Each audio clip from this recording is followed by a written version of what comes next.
औज़ुबिल्लाहिमिनश्शैतानिर्रजीम बिस्मिल्लाहिर्रहमानिर्रहीम। अस्सलाम वालेकुम नाइन्थ क्लास। उम्मीद है आप सब खैरियत से होंगे। जी तो नाइन्थ क्लास आज हम मैथ को शुरू कर रहे हैं। नाइन्थ क्लास की जो मैथ है उसका चैप्टर नंबर 1 आज से हम शुरू करेंगे। तो चैप्टर का नाम है मैट्रिक्स, यानी कि अगर आप इंग्लिश मीडियम पढ़ रहे हैं तो चैप्टर का नाम है मैट्रिक्स, और अगर उर्दू मीडियम पढ़ रहे हैं तो चैप्टर का नाम है जो आपका यूनिट नंबर 1 है उसका नाम है कॉलम। ठीक है, तो मैं दोनों तरीके से आपको समझाऊंगा ताकि एक तो इंग्लिश मीडियम जो बच्चे हैं उनको साथ साथ उर्दू मीडियम अगर करवाएंगे तो उनको वैसे भी आसानी से समझ आ जाएगी, और साथ उर्दू मीडियम करवाने से जो उर्दू मीडियम वाले बच्चे हैं उनका भी साथ साथ जो है वो कवर होता जाएगा। ठीक है जी, और जो वीक स्टूडेंट है उनको भी आसानी होगी समझने में, इसके साथ उर्दू लिख के भी और उर्दू मीडियम वाले बच्चे और इंग्लिश मीडियम वाले बच्चे जो है दोनों के पॉइंट ऑफ व्यू से समझाया जाएगा। ठीक है जी, तो कॉलम का नाम है मैट्रिक्स। सबसे पहले तो अब मैट्रिक्स की डेफिनेशन है, यानी कि मैट्रिक्स जो है वो क्या होता है। ठीक है जी, तो इंग्लिश में matrix is an array of number and then enclosed by box brackets.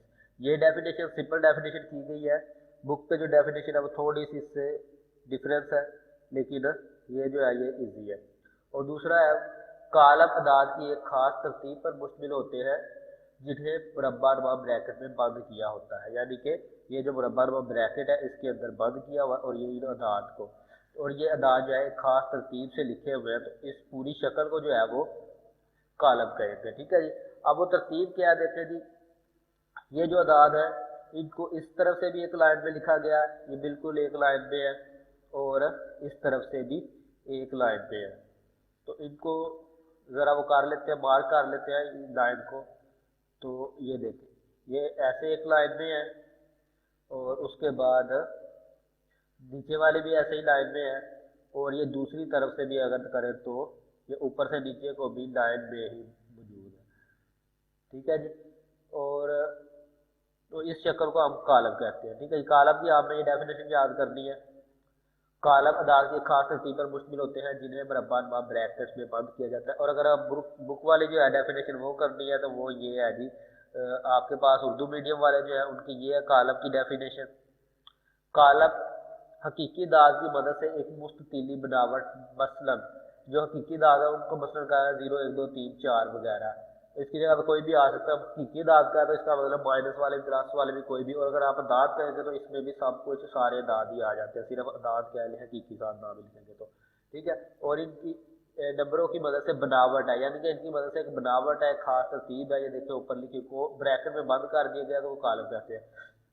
और इंग्लिश मीडियम है तो इंग्लिश मीडियम की ये डेफिनेशन है, a rectangular area or a formation, sorry area नहीं array, a rectangular array or a formation, यानी कि array से मुराद यहाँ पे खास तरतीब को एरे कहते हैं, यानी कि तरतीब को, जो एरे से मुराद यहाँ पे क्या तरतीब है। तरतीब क्या, वो जो उनकी उनको लाइन में, ये जैसे यहाँ पे है तो ये इस तरफ को लाइन में है, और इस तरफ को भी, और इस तरफ ये जो लाइनों की तरतीब है इसको कहते हैं एरे। ठीक है, या ये एक खास तरतीब है। तो आप collection of a real number, यानी कि रियल नंबर की मदद से आइए, और यानी कि वही वो कर ले दूसरी डेफिनेशन। तो ये इसमें दो लफ्ज एक्स्ट्रा है, यानी कि एक रिक्टेंगुलर यानी कि मुस्ततीली शक्ल, मुस्ततीली नहीं भी हो सकती अगर यानी कि यहाँ पे हो तो मुस्ततीली से मुराद उनका कहने का यहाँ पे चकोर है या कोनों वाली जो शक्ल है। ठीक है, तो आप डायरेक्ट कर ले बॉक्स ब्रैकेट में बंद किया जाए खास तरतीब में जो लिखा हो। ठीक है, आगे जी क्या होता है, आगे कॉलम जो है उसकी दो मजीद चीज़ें हैं। कॉलम के अंदर होता क्या है, ये जो इस तरफ को लाइनें होती हैं, ये वाली जो लाइनें हैं जिनमें मैंने रेड मार्क किया हुआ है, इनको हम रोज बोलते हैं इंग्लिश में, और उर्दू में हम इनको कतारें कहते हैं। ठीक है, ये जो दाएं से बाएं तरफ को अदाद की लाइन है ये वाली, इसको हम कहेंगे ये रो नंबर 1, और ये रो नंबर 2, और ये जो है ये रो नंबर 3 है। और दूसरी तरफ कतारें, ये आपने पढ़ लिया कतारें, यानी कि दाएं से बाएं तरफ को जो लाइन होते हैं या बाएं से दाएं तरफ ये जो उसकी लाइन है आप इसको कहेंगे उर्दू में, और ये जो होती है ये कॉलम में कतारें या इसको रोज बोलते हैं इंग्लिश में। और दूसरा जो है अबूदी, यानी कि ये जो ऊपर से नीचे को लाइन है इसको आप कहेंगे कॉलम, और इंग्लिश में भी इसको कॉलम ही बोलते हैं।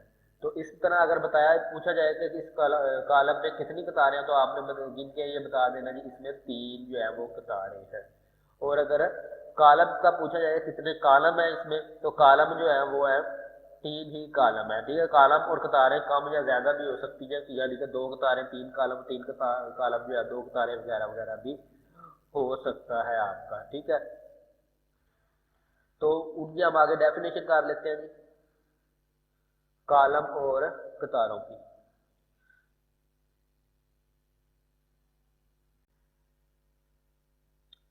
ये है जी आपके सामने सबसे पहले है रोज की जो डेफिनेशन है वो इंग्लिश में इन मैट्रिक्स ए, यानी या ये भी कह सकते हैं इन मैट्रिक्स द इंट्रीज, ये जो इंट्रीज है यानी कि ये जो लिखी गई है चीजें रिप्रेजेंटेड या प्रेजेंटेड इन हॉरिजेंटल वे, यानी कि हॉरिजेंटल वे से मुराद दाएं से बाएं तरफ या बाएं से दाएं तरफ, या आप इसको उर्दू में उफ़की कह सकते हैं, उफ़की सिमत में, ठीक है।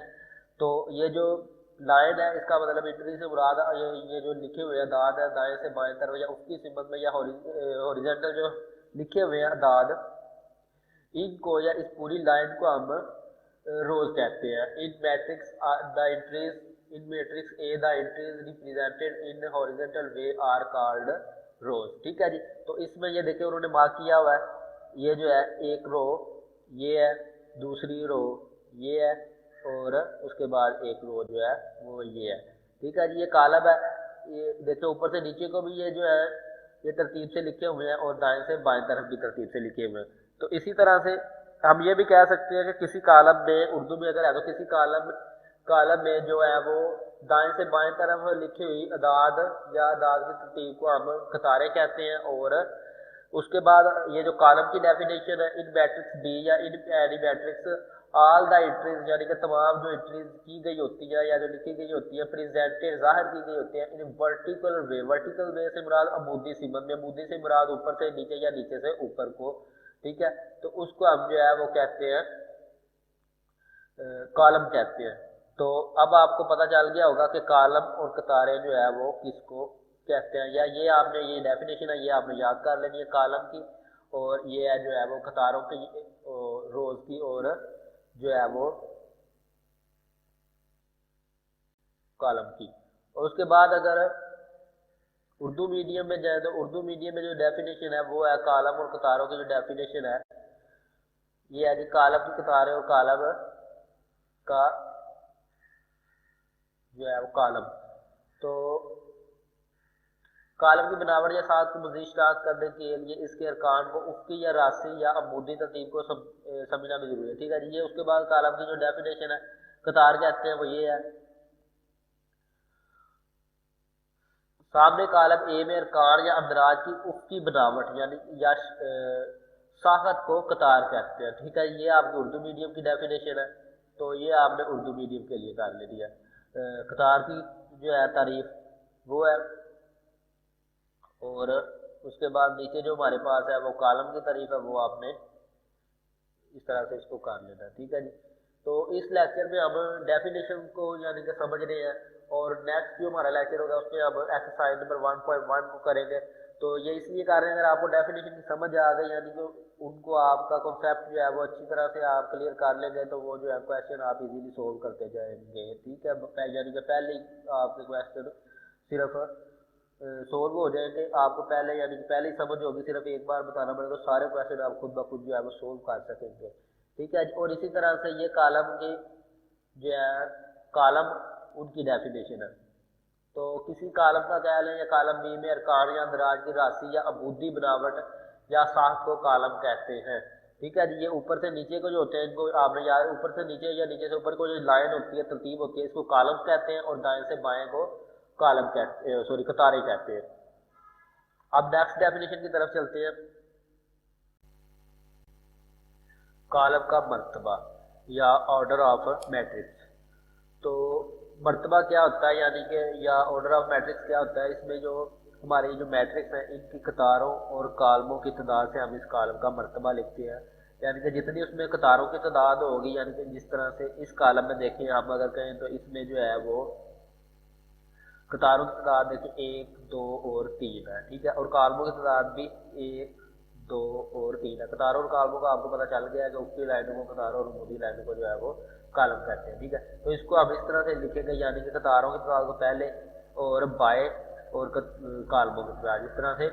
इसमें 3 है, कतारों की तादाद 3 बाय 3 ही लिखेंगे। इसमें कतारों की तादाद 2 है तो 2 बाय कालमों की तादाद 3 है। ऐसे आप देखते हैं कि पहले इसकी डेफिनेशन पढ़ लें।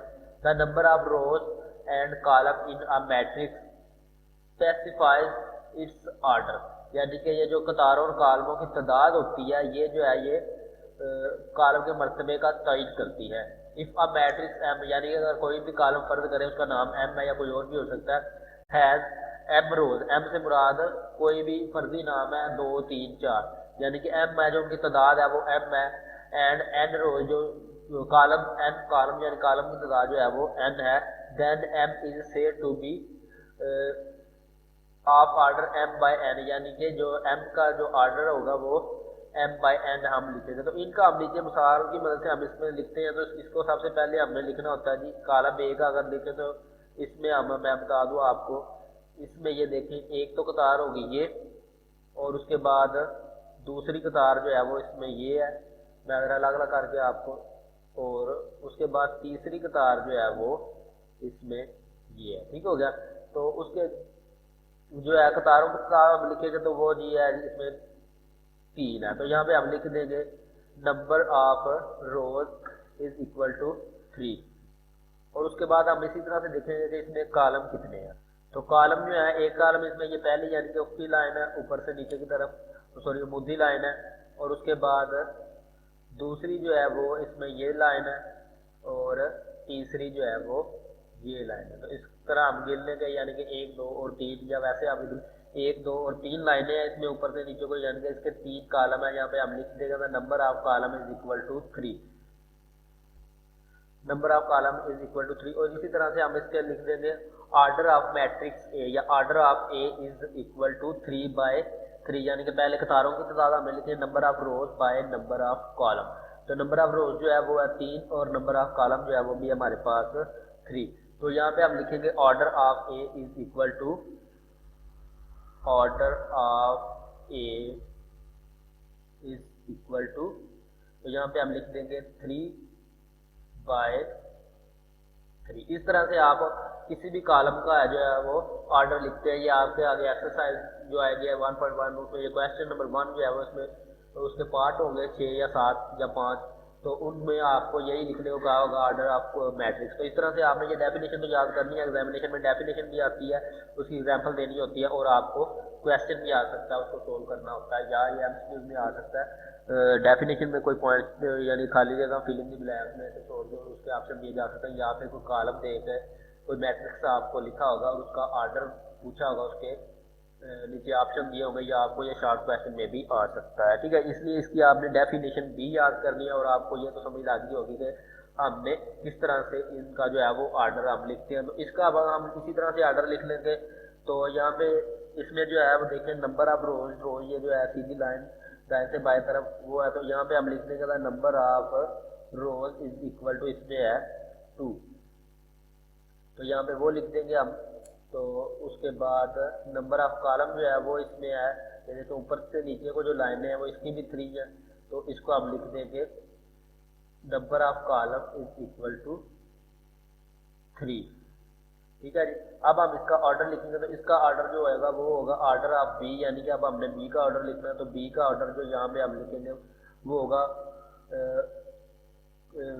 2 बाय 3, यानी कि कतारों की तादाद को पहले लिखना है और कॉलम की तादाद को बाद में लिखना है। तो order of B is equal to, तो ये आ जाएगा 2 बाय 3।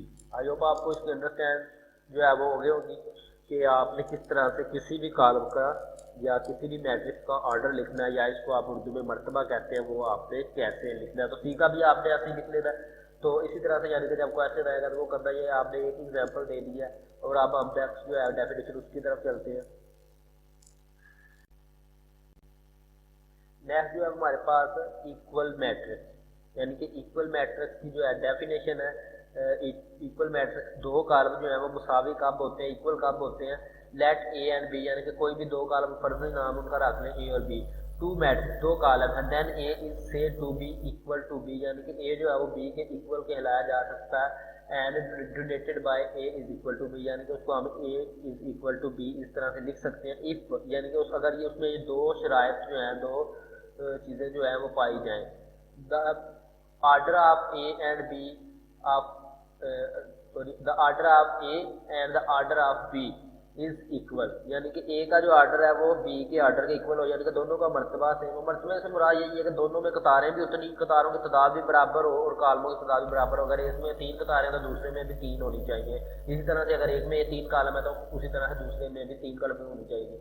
वैसे आपको बराबर का पता है, या सेम टू सेम चीज़ जो होती है उसको हम बराबर कहते हैं, यानी कि अगर एक कालम है बिल्कुल वैसा ही दूसरा कालम होगा तो हम उसको कह देंगे कि ये एक दूसरे के बराबर है, या उसमें थोड़ी सी कोई सोल्यूशन होने वाला हो। तो जिस तरह से अगर हम एक कालम आपको पता है जहाँ पे आप एक ही जगह पे जो है वो आप लिखते 2 माइनस 1, ठीक है, तो जब ये देखें ये जो है डिजिट जो है या कॉलम का रुकन जो है ये तो एक इसकी जगह पे होगा, क्योंकि दूसरा रुकन स्पेस के बाद अलग से ये इस लाइन में यहाँ पे ऊपर इसकी जगह पे लिखा हो 2 माइनस 1, तो अगर इसको सोल्व करेंगे तो 1 आएगा, ठीक है। इस तरह से भी कंफ्यूजन कर सकते हैं, और उसका सोल्यूशन जो होगा वो बिल्कुल इसके इक्वल आए, ठीक है, तो वो कॉलम होगा एक दूसरे के मुसावी होंगे। Their corresponding entries are equal, यानी कि उनके अंदराज जो है उनमें जो किए गए हैं वो भी एक दूसरे के इक्वल होने चाहिए, ठीक है। इसके आगे हम देख लेते हैं कि उन्होंने कौन से कॉलम की जो एग्जांपल कौन सी दी हुई है।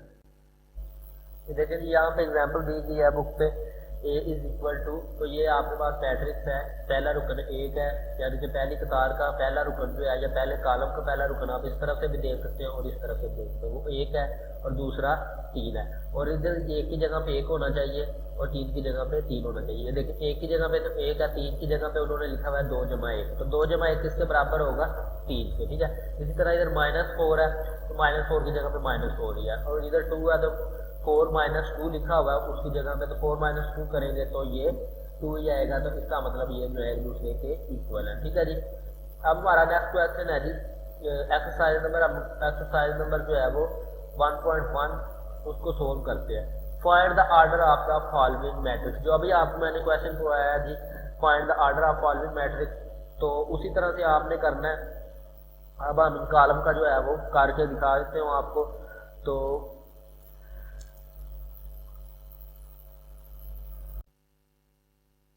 जी तो 9th क्लास की एक्सरसाइज नंबर 1.1 का क्वेश्चन नंबर 1 है आपके सामने, find the order of the following matrices.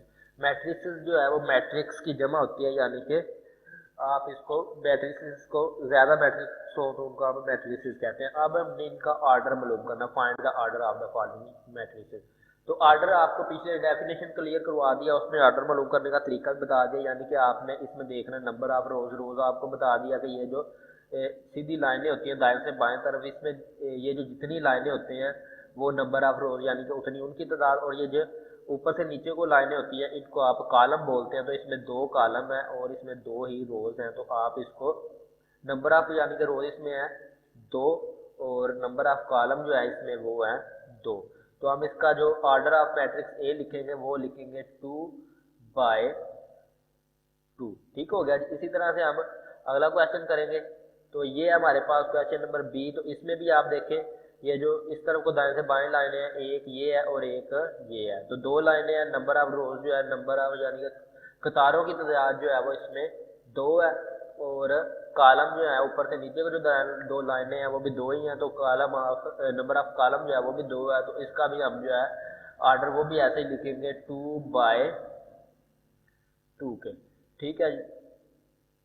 और अब हम अगर जो पार्ट नंबर सी है यानी कि पार्ट सी है आपके क्वेश्चन नंबर 1 का, उसको देखें तो उसमें ये जो लाइनें हैं ये सिर्फ एक ही है, इसमें कतार जो है वो सॉरी 1 है, और यहाँ पे हम नंबर ऑफ रोज जो है वो लिखेंगे 1, और नंबर ऑफ कॉलम देखें जो ऊपर से नीचे को लाइनें हैं यानी कि ऊपर से नीचे को जो चीज़ें हैं वो है 2, ऐसी जो है इस तरफ साइड को है वो 2 बन रहे हैं और इस साइड को जो है वो एक सीधी लाइन में है, ठीक है।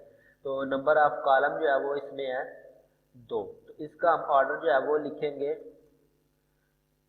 1, यानी कि आपने कतारों की तादाद को पहले लिखना होता है 1/2 के। और उसके बाद नेक्स्ट क्वेश्चन की तरफ चलते हैं जी। नेक्स्ट क्वेश्चन जो है वो है डी। ये ऐसे क्वेश्चन दिए हुए हैं, ये नंबर ऑफ रोज और नंबर ऑफ कॉलम मैंने खुद से लिखनी है ताकि आपका जो वो टाइम है वो बच सके। तो इसको नेक्स्ट पेज पे ले जाते हैं। तो नंबर ऑफ रोज इस पे ये देखें, इस तरफ को एक ये, दूसरी ये और तीसरी जो है वो ये लाइन है। ठीक है, तो इसमें नंबर ऑफ रोज यानी कि कतारों की तादाद जो है वो है 3 है। दाएं से बाएं तरफ जो है लाइनें हैं वो 3 है, चाहे उनमें एक एक ही रुकन है तो, लेकिन 3 लाइनें हैं तो नंबर ऑफ रोज 3 आ जाएगा। और कॉलम जो है ऊपर से नीचे को जो लाइन है वो सिर्फ एक ही है, उसमें 3 जो है रुकन है लेकिन लाइन जो है वो एक ही है, तो नंबर ऑफ कॉलम जो है वो इसमें 1 आ जाएगा। तो इसका हम जो है ऑर्डर वो इस तरह से लिखेंगे 3/1, 3/1। आपने इस तरह से ही लिखना है, number of rows is equal to 3, number of column is equal to 1, then the order of D is equal to 3/1। Urdu में तो भी आपने ऐसे ही लिखना है। तो या कॉलमों की तादाद 3 और कॉलम की तादाद 1 है, तो ए का जो डी का मरतबा है वो आपने बाद में ऐसे ही लिखना 3/1 या 3/1।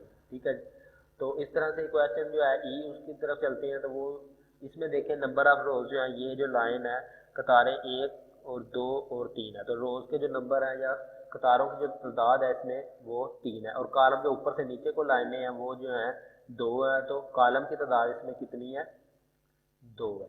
ठीक है, तो इसका हम लिखेंगे ऑर्डर जो है वो लिखेंगे 3 यानी कि कतारों की तादाद 3 और उसके बाद बाय और उसके बाद कॉलम की तादाद है 2, तो इसका ऑर्डर आ जाएगा हमारे पास, या मरतबा हम इसको लिख देंगे उर्दू में 3/2। उसके बाद जी है आपके सामने, तो इसमें ये देखें 3 कतारें हैं और ऊपर से नीचे को जो लाइनें हैं वो भी 3 ही हैं।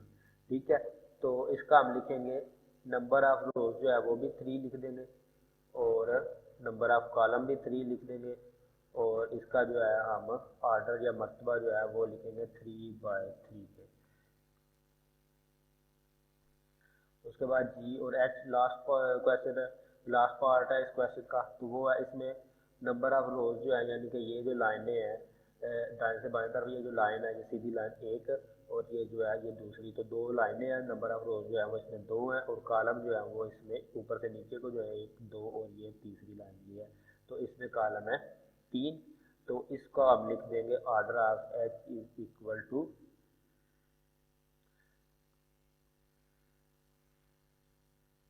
हमारे पास आ जाएगा 2/3 के। ठीक हो गया, ये क्वेश्चन नंबर 1 आपका कंप्लीट हो गया एक्सरसाइज नंबर 1.1 का। और अगर आपने पीछे जो मैंने करवाया उसको ध्यान से आपने देखा है तो आप तवज्जो से सुना है यानी कि, तो आप इन क्वेश्चन को इजीली सोल्व करते जाएंगे, यानी कि आपको उसी डेफिनेशन से इसकी समझ आ गई होगी और अब आप इसका प्रैक्टिकल कर रहे हैं। और नेक्स्ट क्वेश्चन है उसकी तरफ चलते हैं। ये नेक्स्ट क्वेश्चन नंबर 2 है एक्सरसाइज नंबर 1.1 का। Which of the following matrices are equal. तो इक्वल मैट्रिसेस की डेफिनेशन भी आपको करवा दिया और उसका कंसेप्ट बहुत ब्रीफली आपको जो है वो सोल्व करवाया। तो जिन बच्चों ने उसको देखा है यानी कि वो वहाँ से वीडियो स्किप नहीं की तो उनको बहुत अच्छे से अंडरस्टैंड होगी वो क्वेश्चन है यहीं पर वैसे मेरे करवाने के बगैर ही समझ नहीं होंगे इसका क्या करना है, तो वो प्रैक्टिकल चले कर लेते हैं। और वैसे भी जिन्होंने नहीं भी देखा तो भी आपका प्रैक्टिकल करेंगे तो अगर कोई पॉइंट जो है वो पजल करे तो वो आपका सोल्व हो जाएगा। तो ये देखें 3 है, तो सबसे पहले हमारी जो थी इसका मरतबा सेम होना चाहिए यानी कि इसमें कॉलमों और कतारों की तादाद सेम होनी चाहिए और दूसरा उसके अरकान भी सेम होने चाहिए। तो 3 का मरतबा यानी कि 1/1 है, इसमें एक कॉलम है एक कतार है, तो यहाँ पे किसी का मरतबा 1/1 नहीं है मेरे ख्याल से।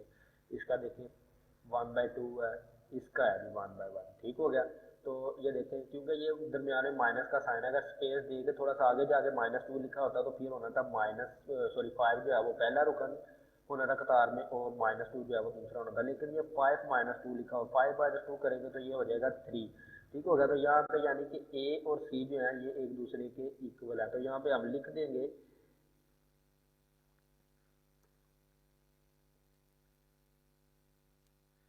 ए, यहाँ पे आप लिखेंगे ए इज इक्वल टू सी। उसके बाद आप कौन सा देखेंगे, ए और सी एक दूसरे के इक्वल है और इनमें से कोई भी नहीं है, अगर वो होता वो भी लिख देते। बी है, बी पे जो है वो एक कतार है और दो कॉलम है, यानी कि इसका मरतबा जो है वो है 1/2 1/2। एक तो इधर है, तो इसका पहला रुकन 3 है और इसका 5 है, इसलिए ये इक्वल नहीं है। यानी कि एक शर्त पूरी हो रही है लेकिन दूसरी नहीं हो रही, वो सेम होनी चाहिए, वो ये नहीं है। तो दूसरा वो इसमें कौन सा है जी? तो ये देखिए इसका ये भी है 1/2, ये देखिए 3 और इधर है 3+2। ठीक है, ये पहला रुकन है 3 और दूसरा रुकन जो है वो ये है 3+2। तो अब आपने क्या करना है, 3 और 3+2 यानी कि ये 3 इसके इक्वल है और 5 भी 3+2 करेंगे तो 5 आ जाएगा, दोनों चीज़ें सेम है। तो यहाँ पे आप लिख देंगे b is equal to I के। तो ये हो गया हमारा part number 2, b is equal to I है। और उसके बाद नेक्स्ट हम देखते हैं जी, नेक्स्ट कौन सा इक्वल है? तो सी हो गया पहले, और अब डी है 5 और 3 है। 5 और 3 किसके इक्वल है जी? यानी कि इसका जो 1/2 जो है इसका मतलब है 1/2 1/2। इस एक तो इसका था लेकिन ये इसका पहला रुकन 3 है और इसका 5 है। ठीक है, तो और मेरे ख्याल से यहाँ पे कोई भी नहीं है। ठीक है, डी किसी के इक्वल नहीं है। तो ई को अगर करते हैं तो ई है 4 0 6 और 2, यानी तो इसका मतलब 2/2 है। इसका ऑर्डर जो है वो 2/2 है, और तो इसका पहला रुकन 4 है, तो यहाँ पे देखिए इसका भी 4 है, इसका आगे 0 है तो इसका भी 0 है, 6 है और इसका भी 6 है, इसके जगह पे 2 है और इसकी जगह पे भी 2 है। तो E इज इक्वल टू आ जाएगा H के, तो यहाँ पे आप लिख देंगे E is equal to H के। ठीक है, और उसके बाद आप इसे इस तरह से भी वर्टिकल वेज में भी लिख सकते हैं, A is equal to C, B is equal to ऐसे भी। ठीक है, और उसके बाद F जो है, ये जो हमारा है ये है 2/1 है, तो 2/1 ये है हमारे पास एक, तो 2/1 में और कोई भी नहीं है। तो 2/1 में देखें 3, यानी कि देखें 2/1 है, 3-1 लिखा हुआ है और 3+3 लिखा हुआ है, इनमें स्पेस दे के नहीं लिखा हुआ, स्पेस होता तो फिर ये अलग से कॉलम होना था। अब ये एक ही है 3-1, 3-1 करेंगे तो 2 और 3+3 करेंगे तो 6। तो F और जो है G वो एक दूसरे के इक्वल है, तो यहाँ पे आप लिख देंगे F is equal to G के। और उसके बाद नेक्स्ट जो हमारे पास है, F हो गया हमारे पास, G भी हो गया, H भी हो गया, और I जो है ये भी अब भी कर लिया, और हमारे पास ये जो बाकी रह गया ये है जी J। 2+2 4 और 2-2 0 और 2+4 ये जो हो जाएगा 6 और 2+0 2। तो इस तरह से हम इसको ऐसे भी लिख सकते हैं कि ये जो तीनों एक दूसरे के इक्वल है, जे भी इसके इक्वल कर देंगे, या आप ऐसे अलग अलग करके भी लिख सकते हैं, E is equal to H और H is equal to J और J is equal to E। ना इस तरह से 3 स्टेप में भी करके लिख सकते हैं, और E H और J ये जो एक दूसरे के इक्वल है। तो अब हम क्वेश्चन नंबर 3 जो है इस एक्सरसाइज का, उसकी तरफ चलते हैं। क्वेश्चन नंबर 1 को भी हमने सोल्व कर लिया और क्वेश्चन नंबर 2 को भी बहुत अच्छे तरीके से सोल्व कर लिया। अब हम क्वेश्चन नंबर 3 को सोल्व करते हैं। ये जो एक्सरसाइज नंबर 1.1 का क्वेश्चन नंबर 3 अब आपके सामने, find the value of A B C and D which satisfy the matrix equation. यानी कि आपने A B और C की वैल्यू मालूम करनी है जो इन मैट्रिक्स के यानी कि मदद से आपने मालूम करनी है कहने। तो अब देखें ये दो जो है मैट्रिक्स हैं, कॉलम है, और ये दोनों इक्वल है एक दूसरे के, ये इक्वल का साइन उन्होंने दिया हुआ है, तो ये खुद ही बताया हुआ है कि ये इक्वल है। पहले तो हमने मालूम करना था कि इक्वल है या नहीं है, लेकिन इसमें उन्होंने खुद बताया भी इक्वल है। यानी कि अब हम कह सकते हैं A जमा C जो है वो इधर किसके इक्वल है? उसके इक्वल जो इधर है 0 है। A जमा 2B जो है वो इधर -7 के इक्वल है, और C-1 जो है वो 3 के इक्वल है, और 4D-6 जो है वो 2D के इक्वल है। तो इसको आप ऐसे इक्वेशन में लिख लेंगे, यानी कि उन्होंने जिस तरह से खुद बताया। तो हम यहाँ पे लिखेंगे पहले A plus C is equal to 0। तो ये जो है ये 0 के इक्वल है, ये A दूसरा लिखना है। ठीक है, अब ये देखें ये इसके इक्वल है, यानी कि इक्वल का साइन उन्होंने खुद बताया, ये दोनों कॉलम एक दूसरे के इक्वल तब भी होते हैं जब उनके कोरस्पोंडिंग यानी कि उनके जो अंदराज हैं वो भी एक दूसरे के इक्वल होंगे। तो A प्लस 2B जो है वो हमारे पास इक्वल आ जाएगा A plus 2B is equal to -7। इस तरह से नेक्स्ट जो है वो हमारे पास C minus one is equal to three है, तो इसको लिख लेंगे C minus one is equal to three. और इसी तरह से नेक्स्ट जो है हमारे पास ये 4d माइनस सिक्स जो है ये हमारे पास इज इक्वल टू है 2d का। तो यहाँ पे हम लिख लेंगे next 4d minus six is equal to 2d। ठीक है जी। अब हमने इनकी मदद से ए बी और सी की वैल्यू मालूम करनी है। तो अब देखते हैं जरा, plus A plus C is equal to zero है। अगर हम इसकी मदद से, यानी कि इक्वेशन वाला चैप्टर आपने पढ़ा हुआ है 8th क्लास में, तो इसको ए की वैल्यू कैलकुलेट करने के लिए हम सी को दूसरी साइड पे ले जाएंगे, तो सी इधर प्लस होगा, उधर जाके माइनस होगा। लेकिन हमें जो डिजिट में वैल्यू है वो चाहिए, दाद में वैल्यू चाहिए, यानी कि किसके नंबर किसके बराबर है तो वो चाहिए, लेकिन ये इससे हमें मालूम नहीं होगी। तो इस तरह उससे हम पहले उस इक्वेशन को सोल्व करेंगे जिससे एक जो है हमारा जो है वेरिएबल या एक ए बी सी या डी की जो है परफेक्ट वैल्यू जो है कंप्लीट वो कैलकुलेट हो जाए, उसकी मदद से हम उसकी वैल्यू आगे पुट करके फिर कर सकते हैं। ए प्लस सी करेंगे तो ये देखिए ए की कर सकते हैं या सी की कर सकते हैं, लेकिन इसकी डिजिट में वैल्यू नहीं आएगी। इसी तरह से ए प्लस टू बी है, तो इसमें भी ए भी है और बी भी है, तो ए को करेंगे तो टू भी उधर चला जाएगा, इसलिए दूसरी साइड में बी रहेगा। अब इसको करें तो C minus one is equal to three है, तो इसको माइनस वन को उधर ले जाएंगे, प्लस का हो जाएगा, इधर सी रह जाएगा, तो सी की इसका मतलब वैल्यू कैलकुलेट हो जाएगी।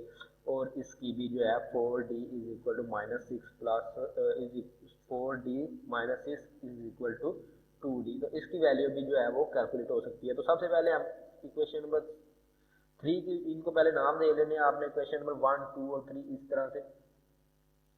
तो इसको जो नाम दे लेते हैं वो है इक्वेशन नंबर 1 का आपने नाम दे लेना, और इसको जो है आपने नाम दे लेना इक्वेशन नंबर 2 का, और नेक्स्ट जो है इसी तरह से इसको जो है आपने नाम दे लेना है इक्वेशन नंबर 3 का, और उसके बाद इक्वेशन नंबर 4 कर लेंगे आप। ठीक हो गया जी। अब आपने क्या करना है, इक्वेशन नंबर 1 इक्वेशन नंबर 2 और इक्वेशन नंबर 3 के हमने नाम दे लिए। तो सबसे पहले हम किस इक्वेशन को सोल्व करेंगे, इक्वेशन नंबर हम 3 को सोल्व करते हैं सबसे पहले। तो यहाँ पे हम लिख लेंगे सबसे पहले फ्रॉम द इक्वेशन नंबर 3। तो इक्वेशन नंबर जो 3 है वो हमारे पास है C minus one is equal to, तो इसको पहले लिखेंगे C minus one is equal to 3।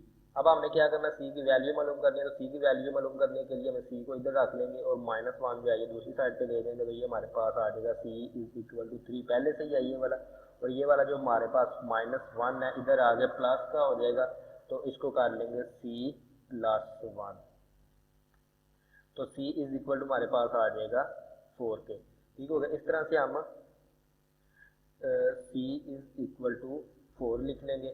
अब देखिए सी की जो है हमने वैल्यू जो है वो फाइंड कर ली है जो कि 4 है, और अब हम सी की मदद से इक्वेशन नंबर 1 में ए की वैल्यू को फाइंड कर सकते हैं। तो यहाँ पे हम लिखेंगे from the equation number 1, equation 1 है हमारे पास A plus C is equal to 0, तो यहाँ पे हम लिख लेंगे A plus C is equal to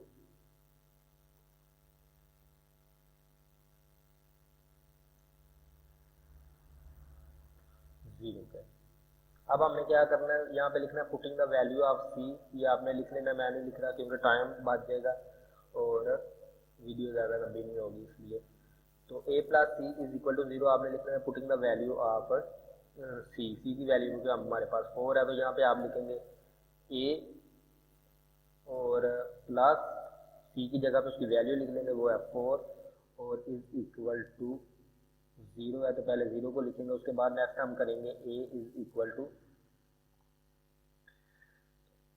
ए इधर अकेला रख लेंगे, ए इज इक्वल टू ये 4 प्लस हो रहा है तो दूसरी साइड पर जाके माइनस हो जाएगा 0 माइनस 4, तो ए इज इक्वल टू हमारे पास आ जाएगा ए इज इक्वल टू -4 के। क्वेश्चन नंबर 1 भी हमने इक्वेशन नंबर 1 भी सोल्व कर लिया है और इक्वेशन नंबर 3 भी सोल्व कर लिया। अब हम इक्वेशन नंबर 2 को सोल्व करेंगे, जो है हमारे पास a plus 2b is equal to -7। तो यहाँ पे हम लिखेंगे फ्रॉम द इक्वेशन नंबर 2, इसको सोल्व करने के लिए हम इसमें b की वैल्यू कैलकुलेट करनी है, a की हमने मालूम कर ली, तो इसमें हम a की जगह पे a की वैल्यू लिख देंगे। तो a की वैल्यू जो हमारे पास है वो है -4, तो यहाँ पे हम लिखेंगे -4 और प्लस 2 और b 2 के साथ b और इज इक्वल टू -7। ठीक है जी। उसके बाद नेक्स्ट हमने करना है जी b2, यानी कि ये जो हमारा कांस्टेंट नंबर है इसको दूसरी साइड पे ले जाएंगे और इधर हमारे पास 2b रह जाएगा जो कि प्लस का है, तो यहाँ पे 2b ऐसे ही लिख लेंगे। और ये देखें -4 को उधर लेके जाना है, इधर माइनस का है तो उधर जाके ये प्लस का हो जाएगा, तो इज इक्वल टू ये -7 पहले से इधर मौजूद है, इसको पहले लिखेंगे -7 और ये वाला जो -4 है ये यहाँ पे आके प्लस का 4 हो जाएगा, तो इसको लिख देंगे +4। तो इसको सोल्व करेंगे तो ये हमारे पास आ जाएगा 2b इज इक्वल टू ये एक वैल्यू जो है माइनस की है और एक जो है प्लस किया, तो हम माइनस करते हैं और जो बड़ी वैल्यू के साथ साइन होता है वही हम इसके आंसर के साथ लिखते हैं। तो बड़ी वैल्यू 7 किया, 7 में से 4 को माइनस कर देंगे तो ये हमारे पास आ जाएगा -3 के 7 में से 4 माइनस किया तो माइनस, बाकी हमारे पास 3 बच गया और बड़ी के साथ माइनस की वैल्यू तो इसीलिए वो लिख दी। तो यहाँ पे अब हम इसको फर्दर सोल्व करेंगे तो ये हमारे पास आ जाएगा जी b इज इक्वल टू, देखेंगे 2 जो है इधर मल्टीप्लाई हो रहा है तो इधर जाके ये होगा डिवाइड, तो यहाँ पे हम लिखेंगे पहले b is equal to -3 over -3/2। ठीक है जी। या आप इसको फर्दर सोल्व करेंगे तो ये हमारे पास आ जाएगा b इज इक्वल टू -1.5 अगर इसको आप कैलकुलेटर पर सोल्व करते हैं तो। ठीक है, अगर नहीं भी करेंगे तो भी कोई मसला नहीं है। तो ये ए बी यानी इक्वेशन नंबर 1, 2 और 3 की वैल्यू हमने फाइंड कर लिया। अब हमारे पास है इक्वेशन नंबर 4। तो इक्वेशन नंबर 4 की मदद से हम यानी इक्वेशन नंबर 4 की मदद से हम डी की वैल्यू जो है वो कैलकुलेट करेंगे। तो वो इक्वेशन नंबर 4 है 4d - 6 is equal to 2d। तो यहाँ पे पहले लिखेंगे from the equation number 4।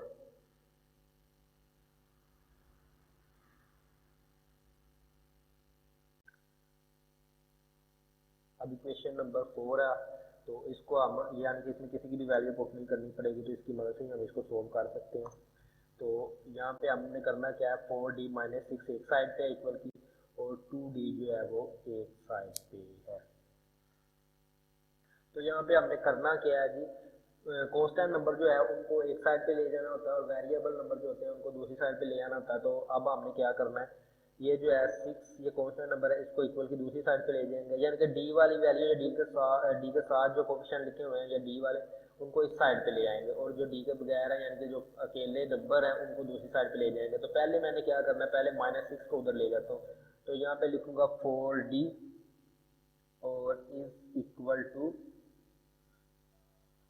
2d और ये -6 को मैंने उधर लेके जाना इक्वल की इस साइड पे, तो ये माइनस का 6 है तो इधर आके ये हो जाएगा +6। ठीक है जी।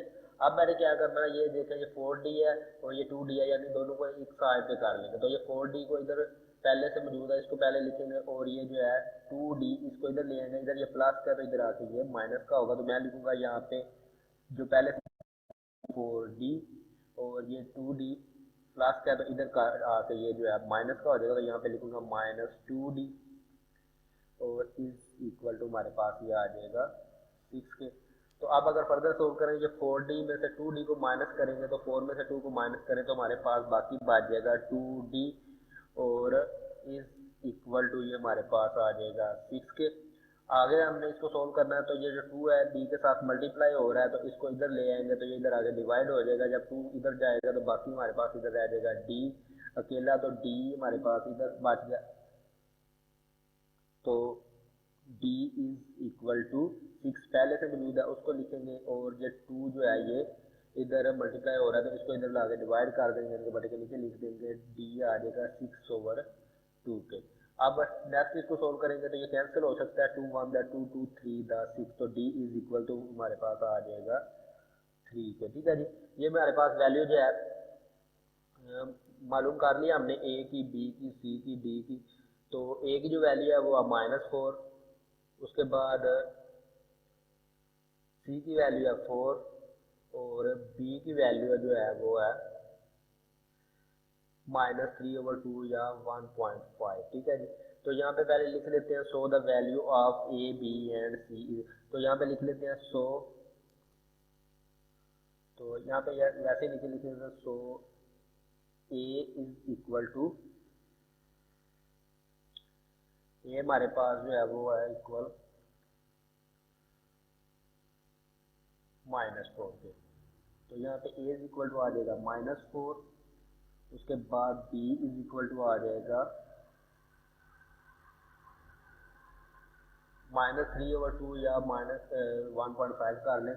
तो यहाँ पे मैं लिख देता हूँ -3/2 के। ठीक है जी। उसके बाद सी जो है वो आ जाएगा हमारे पास, इसका कलर सी हमारे पास आ जाएगा, सी जो 4 के इक्वल था या -4 के इक्वल था, सी हमारे पास 4 के इक्वल था, तो सी इज इक्वल टू आ जाएगा 4, सी इज इक्वल टू 4, और डी जो है वो हमारे पास इज इक्वल टू है 3 के। तो इस तरह से ये देखिए, अगर हम इसको ए बी और सी को यहाँ पे सेट में आप पुट करके देख सकते हैं, तो आई होप इसको इसकी जो है वो वैल्यू वही रही होगी जो हमने, यानी कि इसका आंसर जब सोल्व करेंगे बाद में ये वही आएगा। A plus C is equal to 0 था, तो ए हमारे पास -4 है और सी जो है वो प्लस का 4 है, तो ए -4 + 4 करेंगे तो 0 हो जाएगा। इसी तरह से इधर 4 है और 2 बी है, तो 4 जो है वो हमारे पास ए 4 का है, तो 2 बी जो है 3 का, 1.5 का, या हमारे पास बी जो था वो था 3/2 के। ठीक है। तो इसको जब हम सोल्व करेंगे तो ये हमारे पास -7 ही आएगा। ठीक है। उसके बाद नेक्स्ट -1 जो है वो 3 के इक्वल है, सी जो है हमारे पास 4 के इक्वल है, और -1 करेंगे तो 3 आ जाएगा। इसी तरह से 4D - 6 जो है वो 2D के इक्वल है, तो ये हमारे पास इसको भी सोल्व करने से 2D ही आ जाएगा। ठीक है जी। ये आपका एक्सरसाइज नंबर 1.1 जो है कंप्लीट होगी। इसको इसलिए अगर आपको तरतीब से या डिटेल से आपको समझाया, मेहनत करके समझाया, ताकि आपको इसकी अच्छे तरीके से समझ आ जाए, और नेक्स्ट जो है वो आप ये, क्योंकि पहली एक्सरसाइज या 9th क्लास की जो मैथ है वो शुरू कर रहे हैं, ये बेस होती है, तो डेफिनेशन और ये जो है ये बेस है। बेस अगर आपकी अच्छी नहीं होगी तो आपको 9th क्लास की मैथ जो है वो अच्छे तरीके से नहीं आ सकेगी, आप नहीं अंडरस्टैंड कर सकेंगे उसको। इसलिए इसको ज़्यादा मेहनत करके ज़्यादा टाइम इस पर दिया, इस क्वेश्चन पे भी ज़्यादा टाइम दिया, ताकि आप इसको आपको अच्छे तरीके से समझ आ जाए। और नेक्स्ट जो है हम नेक्स्ट क्वेश्चन करेंगे तो उनको ज़रा जल्दी करेंगे, आपकी बेस बन गई, क्योंकि रोज कॉलम और कॉलम जो है मैट्रिक्स, इसका कॉन्सेप्ट आपका क्लियर हो गया। तो इसी तरह से अब आप नेक्स्ट जो चीज़ें हैं उनको आप आसानी से समझ सकेंगे, आपके लिए मुश्किल नहीं होगी। तो मिलते हैं जी नेक्स्ट वीडियो में, यानी कि एक्सरसाइज नंबर 1.2 को सोल्व करने के लिए। तब तक अपना ख्याल रखिए, और जिन्होंने अभी तक चैनल को सब्सक्राइब नहीं किया, अगर उनको फ़ायदा पहुंच रहा है इस वीडियो को, तो चैनल को सब्सक्राइब कर दें और बेल आइकन को भी दबा दें, और दोस्तों के साथ शेयर करें, और वीडियो को लाइक जरूर कर दीजिएगा। तब तक अपना ख्याल रखिए। अल्लाह हाफिज़।